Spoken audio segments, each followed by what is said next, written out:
Épître de Paul aux Colossiens, chapitre 1er.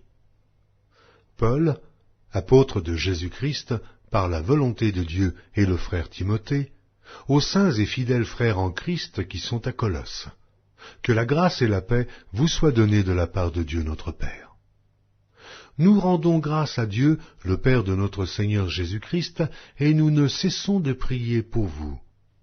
Ayant été informés de votre foi en Jésus-Christ et de votre charité pour tous les saints, à cause de l'espérance qui vous est réservée dans les cieux, et que la parole de la vérité, la parole de l'Évangile, vous a précédemment fait connaître. Il est au milieu de vous et dans le monde entier. Il porte des fruits et il va grandissant, comme c'est aussi le cas parmi vous, depuis le jour où vous avez entendu et connu la grâce de Dieu, conformément à la vérité, d'après les instructions que vous avez reçues d'Épaphras, notre bien-aimé compagnon de service, qui est pour vous un fidèle ministre de Christ, et qui nous a appris de quelle charité l'Esprit vous anime. C'est pour cela que nous aussi, depuis le jour où nous en avons été informés, nous ne cessons de prier Dieu pour vous, et de demander que vous soyez remplis de la connaissance de sa volonté, en toute sagesse et intelligence spirituelle, pour marcher d'une manière digne du Seigneur et lui être entièrement agréable, portant des fruits de toutes sortes de bonnes œuvres et croissant par la connaissance de Dieu, fortifié à tous égards par sa puissance glorieuse, en sorte que vous soyez toujours et avec joie, persévérants et patients. Rendez grâce au Père, qui vous a rendu capable d'avoir part à l'héritage des saints dans la lumière, qui nous a délivrés de la puissance des ténèbres et nous a transportés dans le royaume du Fils de son amour, en qui nous avons la rédemption et la rémission des péchés. Il est l'image du Dieu invisible, le premier-né de toute la création, car en lui ont été créées toutes les choses qui sont dans les cieux et sur la terre, les visibles et les invisibles, trône, dignité, domination, autorité, tout a été créé par lui et pour lui. Il est avant toute chose, et toute chose subsiste en lui. Il est la tête du corps de l'Église. Il est le commencement, le premier-né d'entre les morts, afin d'être en tout le premier. Car Dieu a voulu que toute plénitude habitât en lui. Il a voulu par lui réconcilier tout avec lui-même, tant ce qui est sur la terre que ce qui est dans les cieux, en faisant la paix par lui, par le sang de sa croix. Et vous, qui étiez autrefois étrangers, et ennemis par vos pensées et par vos mauvaises œuvres, il vous a maintenant réconciliés par sa mort dans le corps de sa chair, pour vous faire paraître devant lui saint, irrépréhensible et sans reproche. Si du moins vous demeurez fondés et inébranlables dans la foi, sans vous détourner de l'espérance de l'Évangile que vous avez entendu et qui a été prêché à toute créature sous le ciel, et dont moi, Paul, j'ai été fait ministre. Je me réjouis maintenant dans mes souffrances pour vous. Et ce qui manque aux souffrances de Christ, je l'achève en ma chair, pour son corps, qui est l'Église. C'est d'elle que j'ai été fait ministre, selon la charge que Dieu m'a donnée auprès de vous, afin que j'annonçasse pleinement la parole de Dieu, le mystère caché de tout temps et dans tous les âges, mais révélé maintenant à ses saints, à qui Dieu a voulu faire connaître quelle est la glorieuse richesse de ce mystère parmi les païens, savoir Christ en vous, l'espérance de la gloire. C'est lui que nous annonçons, exhortant tout homme et instruisant tout homme en toute sagesse, afin de présenter à Dieu tout homme devenu parfait en Christ. C'est à quoi je travaille, en combattant avec sa force qui agit puissamment en moi. Épître de Paul aux Colossiens, chapitre 2. Je veux en effet que vous sachiez combien est grand le combat que je soutiens pour vous, et pour ceux qui sont à Laodicée, et pour tous ceux qui n'ont pas vu mon visage en la chair, afin qu'ils aient le cœur rempli de consolation, qu'ils soient unis dans la charité et enrichis d'une pleine intelligence, pour connaître le mystère de Dieu, savoir Christ. Mystère dans lequel sont cachés tous les trésors de la sagesse et de la science. Je dis cela afin que personne ne vous trompe par des discours séduisants. Car si je suis absent de corps, je suis avec vous en esprit, voyant avec joie le bon ordre qui règne parmi vous, et la fermeté de votre foi en Christ. Ainsi donc, comme vous avez reçu le Seigneur Jésus-Christ, marchez en lui, étant enracinés et fondés en lui et affermis par la foi, d'après les instructions qui vous ont été données, et abondez en actions de grâce. Prenez garde que personne ne fasse de vous sa proie par la philosophie et par une vaine tromperie, s'appuyant sur la tradition des hommes, sur les rudiments du monde, et non sur Christ. Car en lui habite corporellement toute la plénitude de la divinité. Vous avez tout pleinement en lui, qui est le chef de toute domination et de toute autorité.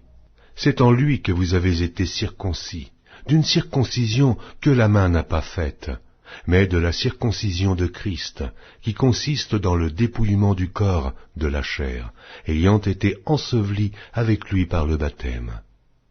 Vous êtes aussi ressuscités en lui, et avec lui, par la foi en la puissance de Dieu qui l'a ressuscité des morts. Vous qui étiez morts par vos offenses et par l'incirconcision de votre chair, il vous a rendus à la vie avec lui, en nous faisant grâce pour toutes nos offenses. Il a effacé l'acte dont les ordonnances nous condamnaient et qui subsistait contre nous, et il l'a détruit en le clouant à la croix.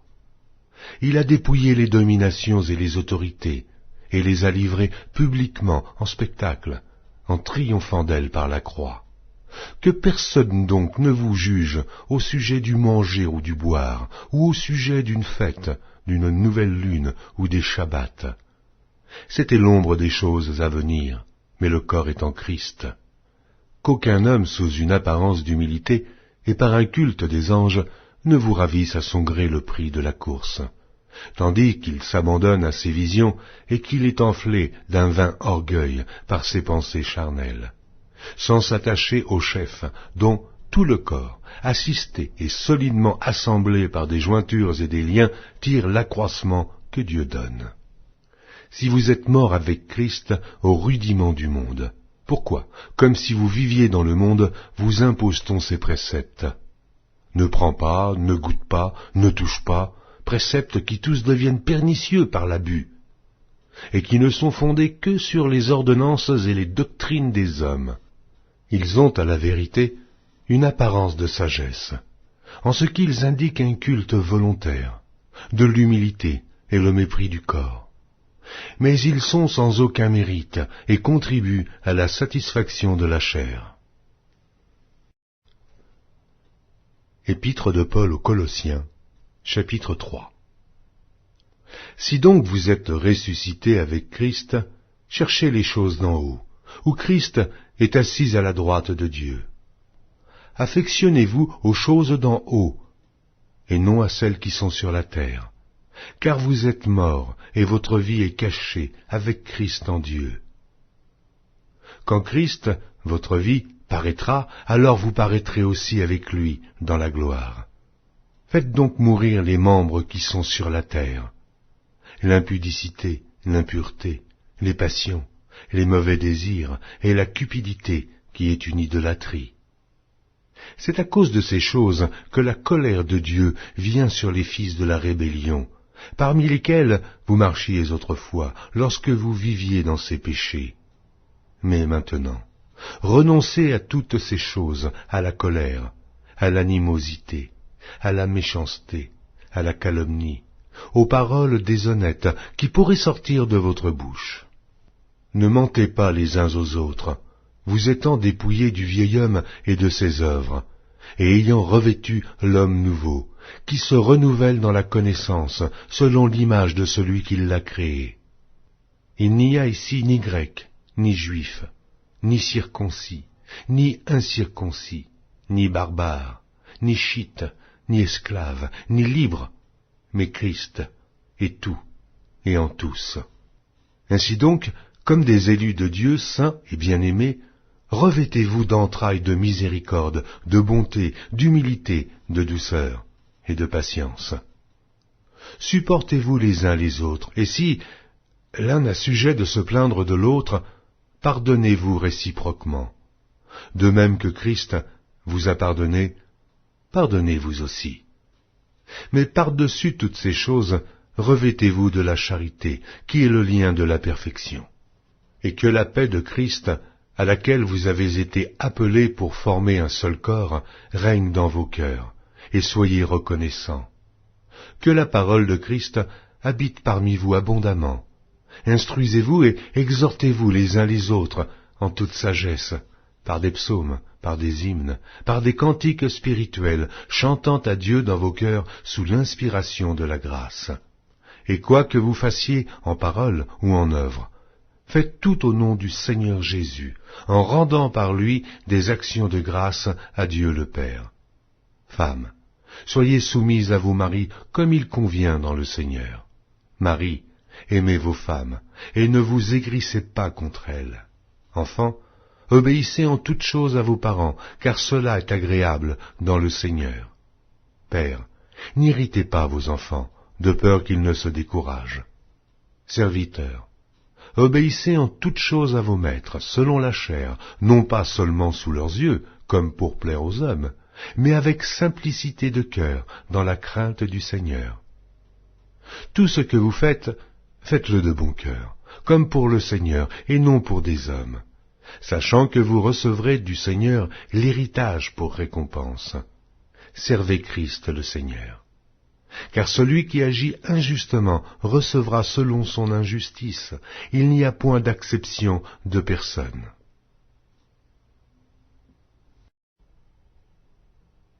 Épître de Paul aux Colossiens, chapitre 4. Maîtres, accordez à vos serviteurs ce qui est juste et équitable, sachant que vous aussi, vous avez un maître dans le ciel. Persévérez dans la prière, veillez-y avec action de grâce. Priez en même temps pour nous, afin que Dieu nous ouvre une porte pour la parole, en sorte que je puisse annoncer le mystère de Christ pour lequel je suis dans les chaînes, et le faire connaître comme je dois en parler. Conduisez-vous avec sagesse envers ceux du dehors, et rachetez le temps. Que votre parole soit toujours accompagnée de grâce, assaisonnée de sel, afin que vous sachiez comment il faut répondre à chacun. Tychique, le bien-aimé frère et le fidèle ministre, mon compagnon de service dans le Seigneur, vous communiquera tout ce qui me concerne. Je l'envoie exprès vers vous, pour que vous connaissiez notre situation, et pour qu'il console vos cœurs. Je l'envoie avec Onésime, le fidèle et bien-aimé frère, qui est des vôtres. Ils vous informeront de tout ce qui se passe ici. Aristarque, mon compagnon de captivité, vous salue, ainsi que Marc, le cousin de Barnabas, au sujet duquel vous avez reçu des ordres. S'il va chez vous, accueillez-le. Jésus, appelé Justus, vous salue aussi. Ils sont du nombre des circoncis, et les seuls qui aient travaillé avec moi pour le royaume de Dieu, et qui aient été pour moi une consolation. Épaphras, qui est des vôtres, vous salue. Serviteur de Jésus-Christ, il ne cesse de combattre pour vous dans ses prières, afin que, parfait et pleinement persuadé, vous persistiez dans une entière soumission à la volonté de Dieu. Car je lui rends le témoignage qu'il a une grande sollicitude pour vous, pour ceux de Laodicée et pour ceux d'Hiérapolis. Luc, le médecin bien-aimé, vous salue, ainsi que Démas. Saluez les frères qui sont à Laodicée, et Nymphas, et l'Église qui est dans sa maison. Lorsque cette lettre aura été lue chez vous, faites en sorte qu'elle soit aussi lue dans l'Église des Laodiciens, et que vous lisiez à votre tour celle qui vous arrivera de Laodicée. Et dites à Archippe, prends garde au ministère que tu as reçu dans le Seigneur, afin de le bien remplir. Je vous salue, moi, Paul, de ma propre main. Souvenez-vous de mes liens. et que la grâce soit avec vous.